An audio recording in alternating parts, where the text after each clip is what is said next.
जय हिंद दोस्तों, उत्तरांचल ज्ञानशाला में आपका स्वागत है। आशा करता हूं कि आप बहुत अच्छे होंगे और आपकी तैयारी भी सही तरीके से चल रही होगी।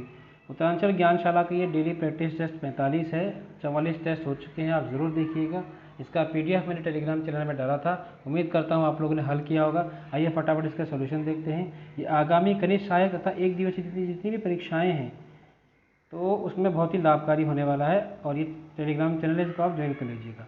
ठीक है, फटाफट प्रश्नों को देखते हैं, कम समय में कोशिश करते हैं निपटाने की। तो देवनागरी लिपि से संबंधित है, तो कौन सी लिपि है? देखिए इसकी पूरी कहानी है, आप सुनिएगा और नोट कीजिएगा।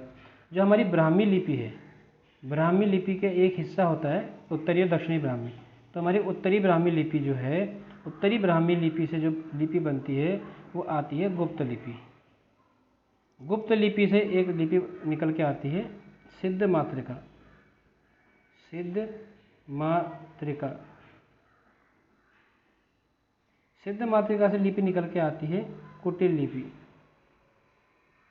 ठीक, यहाँ तक आप समझ गए। अब कुटिल लिपि के दो हिस्से होते हैं, एक होती है शारदा जहाँ से आपकी गुरुमुखी वगैरह लिपि होती है, एक होती है नागरी। तो नागरी लिपि जो है ये इससे हमारी देवनागरी लिपि बनी है। तो यहाँ उत्तर कौन सा हो जाएगा? सी, कुटिल लिपि। अगला प्रश्न है, यदि तुम परिश्रम करोगे तो तुम्हें परीक्षा में सफलता मिलेगी। वाक्य का प्रकार है, संकेत यहाँ पर है तो संकेतवाचक वाक्य। तीसरा प्रश्न है, कामायनी उस अर्थ में कथा काव्य नहीं है जिस अर्थ में साकेत है। कामायनी की कथा केवल एक फैंटेसी है, यह विचार किसका है? तो ये तो कामायनी तो लिखी थी जयशंकर प्रसाद ने, लेकिन एक किताब और लिखी थी गजानन माधव मुक्तिबोध ने, कामायनी एक पुनर्विचार, उसमें इन्होंने ये बात की थी। तो ये किसका कथन है? गजानन माधव मुक्तिबोध का। चौथा प्रश्न है, ग्रेट बैरियर रीफ कहाँ स्थित है? ये आपको पता होगा, अब तटीय ऑस्ट्रेलिया, यानी कि off the Orissa coast, sorry off the Australia coast, Australia के नॉर्थ ईस्ट हिस्से में। पांचवा, द्वार फॉर्मेशन, जो द्वार स्थलाकृति है वो कहाँ बनती है? ये बनती है आपकी दार्जिलिंग एंड सिक्किम हिमालयाज में। ठीक है, वहाँ पे शिवालिक्स नहीं होते हैं, इस प्रकार शिवालिक्स नहीं होती। ये प्लेन्स हो गया, प्लेन्स के बाद आपके शिवालिक्स हो गए, भाबर के बाद शिवालिक्स हो गए। वहाँ शिवालिक्स नहीं बनते, पहाड़ उठ नहीं पाए हैं, वहाँ क्या बन गए? ऐसे द्वार बन गए, द्वार फॉर्मेशन। और आपको पता होगा जैसे जैसे हम पूरब की तरफ जाते हैं तो हिमालय और जो हमारी जो प्लेन्स होते हैं, जो हमारे फ्लड प्लेन्स और हिमालय से उनके बीच की दूरी कम होती जाती है। यानी कि हमारे उत्तराखंड और हिमाचल साइड में अगर हम देखेंगे तो महान हिमालय की दूरी बहुत दूर है। ठीक है, लेकिन जब हम जैसे हम पूर्व की तरफ जाते हैं तो प्लेन्स से जो हम, क्योंकि वहाँ द्वार बन जाते हैं, द्वार फॉर्मेशन हो जाते हैं, तो उससे फिर जो उसके बाद फिर सीधे महान हिमालय ही आ जाते हैं। तो महान हिमालय की जो दूरी होती है वो कम होती है। जैसे ये प्लेन है तो हमारे महान हिमालय से इतनी दूर है उत्तरांचल साइड में, लेकिन ये दूरी आगे जाके उत्तर में जाके कम हो जाती है। तो ये जो दूरी है ये पूर्व की तरफ कम पाई जाती है, ये चीज़। कोपेन, छठवां प्रश्न है, कोपेन के जलवायु वर्गीकरण में डब्ल्यू शब्द का क्या क्या प्रदर्शित करता है? तो आपको पता होगा, आपने कोपेन के क्लासिफिकेशन पढ़ा होगा, नहीं पढ़ा तो उसको जरूर पढ़िएगा। उसमें जो छोटा डब्ल्यू, स्मॉल डब्ल्यू है, इसका मतलब होता है ड्राई विंटर सीजन, शुष्क शीत ऋतु। सातवां प्रश्न है, कौन शामल नाम की स्थानीय पवन से संबंधित है? तो ये है आपका इराक।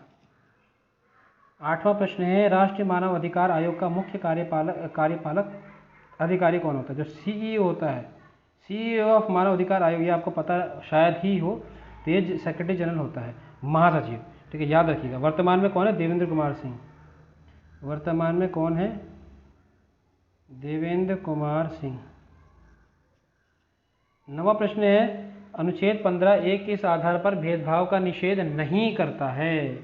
ये अलग अलग किस्म के निषेध होता है, तो इनमें से कौन सा निषेध नहीं है? तो ये होता है अधिवास के आधार पर।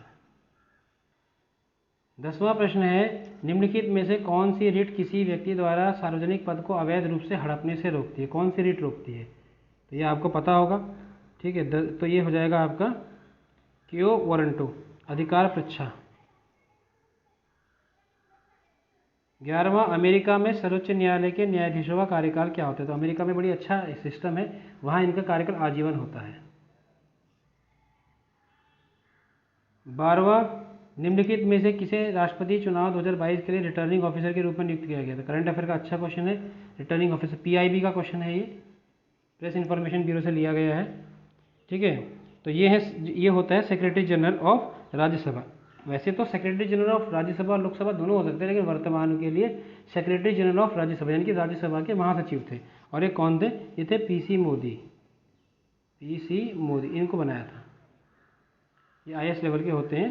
13 वल्लभी में आयोजित द्वितीय जैन सभा की अध्यक्षता किसने की? तो सबसे पहले जैन सभा की किसने की थी? स्थूलभद्र ने। दूसरे की किसने की थी? नागार्जुन ने। तीसरे की किसने की थी? श्रमाशरण ने। ये थर्ड थी। 14वां प्रश्न, निम्नलिखित में से कौन सा सुल्तान अपने फरमान में अमीरों को मनसद ए आली के नाम से संबोधित करता था? तो ये कौन था? ये थोड़ा सा यूँ कह सकते हैं कि सरल सहानुभूतिपूर्ण, या ये कह सकते हैं कि सौहार्दपूर्ण नीति अपनाने वाला शासक जो हुआ करता था। तो ये हो जाएगा आपका बहलोल लोदी। 15वां, मगध के किस शासक ने कौशल व काशी राज्यों को अधिग्रहित किया था? तो ये काम किया था आपके अजातशत्रु ने, बिंबिसार के पुत्र अजातशत्रु ने। उसने बिंबिसार को मारा, फिर गद्दी पे बैठ गया था, और फिर इसने राज्य मतलब कब्जा करने की नीति अपनाई, विस्तार करने की नीति अपनाई थी। फिर आते हैं 16 प्रश्न पे, सीमेंट की जमने की प्रक्रिया को धीमा करने के लिए उसमें क्या मिलाया जाता है? वो मिलाया जाता है जिप्सम। याद रखिएगा, इंपॉर्टेंट क्वेश्चन है। 17वां प्रश्न है, डेटा गोपनीयता, डेटा प्राइवेसी दिवस 2023 की थीम क्या है? तो हमें थीम बतानी है।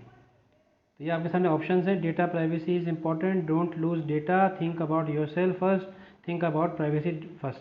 तो इसकी थीम ये है, पहले निजता के बारे में सोचें। 18वां प्रश्न है, सारंग 2023 भारत का सबसे बड़ा छात्र संचालित महोत्सव कहाँ शुरू हुआ है? तो ये सबसे बड़ा छात्र संचालित महोत्सव है, ठीक है, ये इसलिए इंपॉर्टेंट है। तो ये हुआ है IIT मद्रास में। 19वां प्रश्न है, डोनी पोलो हवाई अड्डे का उद्घाटन किस राज्य में किया गया है? तो अच्छा प्रश्न है, 19वें का बी, अरुणाचल प्रदेश में। 20वां प्रश्न है, एक निश्चित कूट भाषा में ब्यूटी को ऐसा लिखा जाता है, तो उसी कूट भाषा में मार्टिर को क्या लिखा जाएगा? ठीक है, तो आप कर सकते हैं, इसका उत्तर मैं आपको बताया। तो नहीं समझ में आएगा तो आप पूछ सकते हैं, डिस्कस कर सकते हैं टेलीग्राम ग्रुप में। तो 20वें का ए है।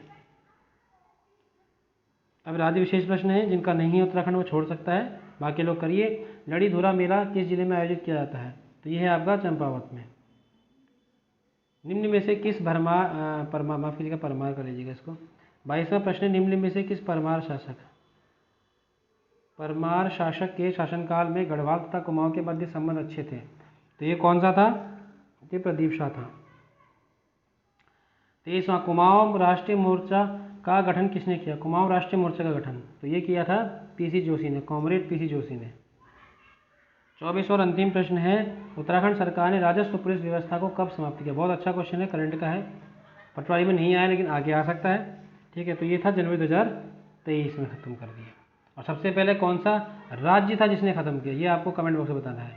उत्तराखंड का, माफ़ कीजिएगा, उत्तराखंड का कौन सा ज़िला था, उत्तराखंड का पहला जिला कौन सा था जिसने इस रेवेन्यू पुलिस व्यवस्था, जो इसका पटवारियों के पास, रेवेन्यू सब इंस्पेक्टर के पास यानी कि पटवारी के पास पुलिस पावर थी, उसको ख़त्म कर दिया? तो पहला जिला कौन सा, ये आपको कमेंट बॉक्स में बताना है। धन्यवाद, जय हिंद।